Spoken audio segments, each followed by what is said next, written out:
journal Le Monde, auquel il appartient, l'a nommé correspondant à Berlin. C'est donc depuis Berlin qu'il a pu observer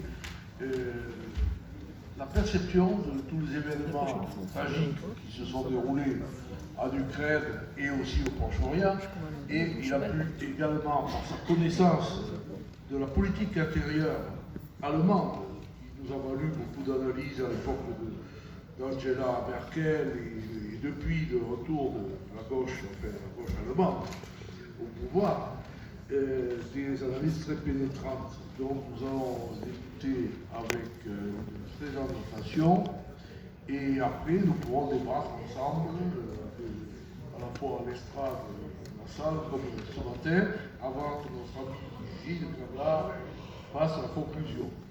Alors Thomas Wider qui nous a rejoint depuis Bordeaux, oui, c'est fort. Bon, en général les gens qui sont à Bordeaux restent à Bordeaux. Eh bien lui, il a fait le trajet de Bordeaux à toute course et il est là parmi nous. Merci. Allez-y.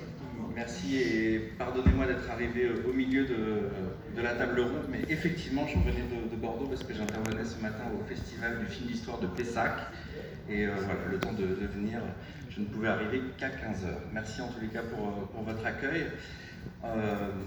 En discutant avec Rudy Pech de cette table ronde, je réfléchissais à l'angle que je pouvais choisir pour mon intervention.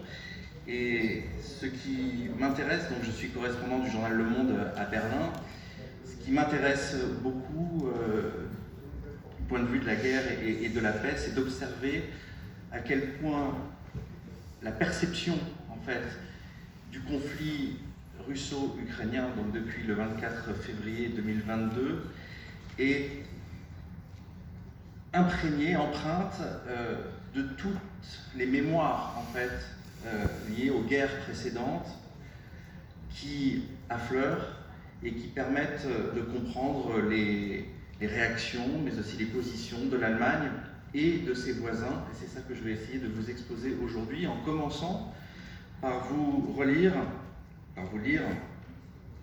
le début de l'intervention du chancelier Scholz à la tribune du Bundestag le 27 février 2022, donc 3 jours après l'invasion russe de l'Ukraine. Je vous en lis quelques extraits. Le 24 février 2022 marque un changement d'époque dans l'histoire de notre continent. En attaquant l'Ukraine, le président russe a déclenché sur un coup de tête une guerre d'agression. Beaucoup d'entre nous ont encore en mémoire les récits de nos parents ou de nos grands-parents. Et pour les plus jeunes, c'est à peine croyable, la guerre en Europe. Beaucoup d'entre eux expriment leur effroi partout dans le pays, y compris ici à Berlin. Nous vivons un changement d'époque. Le mot revient 6 fois dans le discours et le mot c'est Zeitenwende, un tournant historique, un changement d'époque. Et cela signifie le monde d'après n'est plus pareil que le monde d'avant. Au fond, il s'agit de savoir si la force peut transgresser le droit, si nous permettons à Poutine de remonter les horloges jusqu'au temps des grandes puissances du XIXe siècle, ou si nous trouvons l'énergie d'imposer des limites aux fauteurs de guerre comme Poutine. Et cela suppose d'avoir soi-même de la force. Ensuite, un peu plus loin, il dit « Il est clair que nous devons investir beaucoup plus dans la sécurité de notre pays afin de protéger notre liberté et notre démocratie. » Et enfin, il dit « Le budget fédéral 2022 dotera, il parle de la création d'un fonds spécial pour la modernisation de la Bundeswehr, donc de l'armée allemande, à hauteur de 100 milliards d'euros, ce qui représente à peu près le double du budget annuel de la défense. Et il dit, le budget fédéral 2022 dotera ce fonds spécial de 100 milliards d'euros, une fois pour toutes. Nous utiliserons ces fonds pour les investissements nécessaires. À partir de maintenant, nous investirons chaque année plus de 2% du produit intérieur brut dans notre défense. Et je m'adresse ici à tous les groupes parlementaires du Bundestag allemand. Nous allons garantir le fonds spécial dans la loi fondamentale. C'est un discours qui a énormément marqué les esprits. C'est peut-être d'ailleurs le seul discours que le chancelier Scholz a prononcé qui a marqué véritablement les esprits depuis qu'il est arrivé au pouvoir il y a 2 ans. Il y a plusieurs choses qui me semblent intéressantes et par rapport à l'angle que j'ai choisi, qui disent quelque chose du rapport de l'Allemagne à son passé. La première chose, c'est cette utilisation donc, du terme Zeitenwende. Donc je vis en Allemagne, tous les jours, il y a des articles qui titrent Zeitenwende. C'est devenu une sorte de marque dans le discours public allemand. C'est entré véritablement dans le langage courant. Et c'est très frappant parce que en Allemagne, par exemple, toutes ces expressions sur le monde d'avant et le monde d'après qu'on a vu apparaître en France au moment du Covid, souvenez-vous. Les premières discussions dès le moment du confinement, ça y est, c'est le monde d'avant, le monde d'avant disparaît, nous entrons dans le monde d'après, etc. Ces discussions-là n'ont pas du tout eu lieu en Allemagne. En revanche, cette opposition entre monde d'avant et monde d'après, elle est apparue en Allemagne au moment de la guerre en Ukraine, et je ne pense pas que ce soit le cas en France, où il y a une si forte perception d'une rupture liée au 24 février 2022, même si on reconnaît l'importance de l'événement. Et ça, je pense que c'est tout à fait lié, évidemment, au rapport particulier de l'Allemagne à la guerre, au rapport particulier aussi de l'Allemagne à la Russie.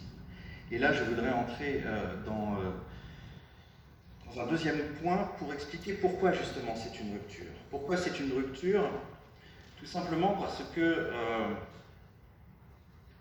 alors évidemment, il y a dit cette guerre a contraint les Allemands, et c'est vrai, à réviser totalement leur politique énergétique, à mettre fin aux livraisons de gaz russe, qui avaient commencé dans les années 1970, dans la suite de l'Ostpolitik du chancelier Willy Brandt, et qui se sont ensuite fortement accrues dans les années 2000, sous le chancelier Schröder, puis sous Angela Merkel. Je rappelle juste, pour vous donner un ordre de grandeur, qu'en 2005, l'Allemagne importait 25% de son énergie, c'était du gaz russe, et à la veille de l'invasion de l'Ukraine, c'était 60% de son énergie. Donc on comprend effectivement pourquoi, pour des raisons strictement économiques, cette guerre a profondément ébranlé l'Allemagne. Mais il y a des raisons qui ne sont pas qu'économiques, il y a aussi des raisons mémorielles, il y a des raisons historiques. Pour bien comprendre les choses, toute la grande partie de ce qu'on appelle en allemand l'Erinnerungskultur, la culture de la mémoire qui s'est développée après la Seconde Guerre mondiale, le plus jamais ça, c'était, entre autres, mais c'est fondamental, plus jamais de guerre à l'Est et plus jamais de guerre avec la Russie. Cette mémoire du front de l'Est, des millions de morts à l'Est, a profondément, évidemment, marqué les familles allemandes et puis toutes les familles de cette région de l'Europe. Et il y a vraiment eu l'idée, alors en RDA entre 1949 et 1990 c'était évident, mais en RFA, en Allemagne de l'Ouest aussi, c'est extrêmement frappant, et je pense que c'est une histoire qui n'est pas si connue que ça, parce qu'évidemment on a de la RFA, et c'est juste l'idée que c'était sans doute le pays le plus allié aux États-Unis dans le cadre de l'OTAN, dans le cadre du plan Marshall.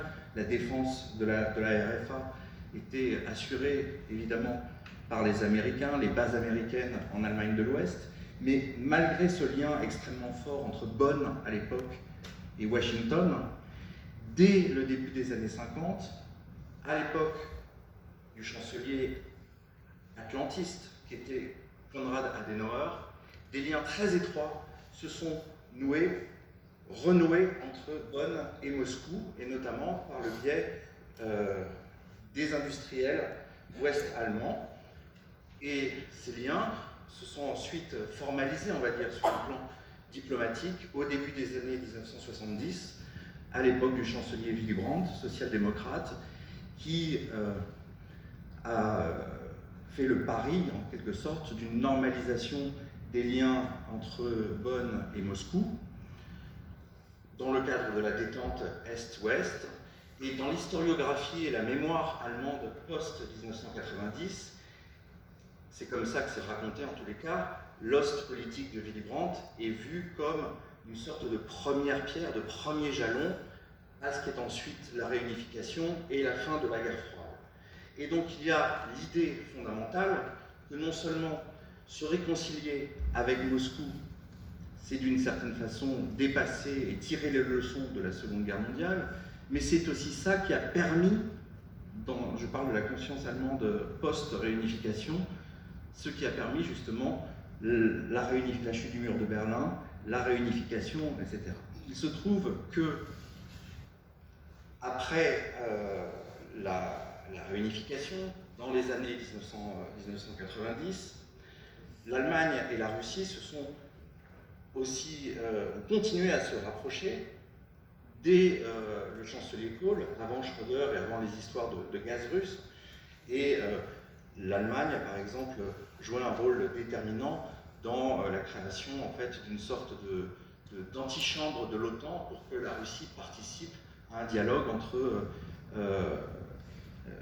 avec l'OTAN, sans être évidemment membre de l'OTAN à la fin des années 1990. Ce qui est très intéressant dans ce dialogue et dans ce rapprochement entre Bonn puis Berlin, devenu capitale fédérale, et Moscou, c'est le fait que ce rapprochement s'est fait, on va dire, par-dessus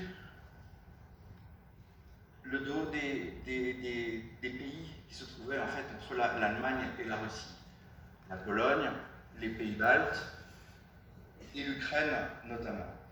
Et ça, c'était assez frappant. Moi, je suis arrivé à Berlin juste après, en fait, en 2016. Donc déjà à l'époque, la Crimée était annexée, l'est de l'Ukraine, la guerre dans le Donbass avait commencé. Et il était frappant de voir, à l'époque, que, par exemple, lors des commémorations du 8 mai, commémoration, donc, vous savez, ceux qui connaissent Berlin, qui a un immense, il y a 2 monuments soviétiques aux soldats soviétiques à Berlin. Il y en a un qui est près de la porte de Brandebourg, sur l'avenue qui mène à la colonne de la Victoire, célèbre par le film de Wim Wenders, Les Ailes du désir. Et puis il y a cet autre très très grand monument soviétique où sont enterrés les corps de 10 000 soldats soviétiques au mémorial de Treptow, au parc de Treptow. Et ce qui est très frappant, c'est qu'à partir, en fait, après j'ai fait des recherches, mais à partir du début, à partir de la révolution orange en Ukraine, c'est-à-dire au milieu des années 2000, où les mémoires russes et ukrainiennes de la Deuxième Guerre mondiale ont commencé à diverger, et où les Ukrainiens ont commencé à célébrer la fin de la Seconde Guerre mondiale le 8 mai, comme on le fait à l'Ouest, alors qu'en Russie, on le célèbre le 9 mai, la fin de la Grande Guerre patriotique. À partir de ce moment-là, s'est posée en fait, pour les Allemands, la question de qui on a en face de nous, en fait, quand on va célébrer la fin de la Deuxième Guerre mondiale. Et il était très frappant de voir que, progressivement, il n'y avait plus d'Ukrainiens qui venaient aux célébrations du 8 mai ou du 9 mai, et les alters égaux, enfin, c'était les Allemands et les Russes. Et il y a eu ce sentiment qu'effectivement, du coup, comme les Ukrainiens et les Russes étaient déjà en conflit à partir de... Voilà, alors après ça s'est arrangé pendant quelques années, puis à partir de 2013-2014, la révolution dite de Maïdan, c'était devenu totalement incompatible.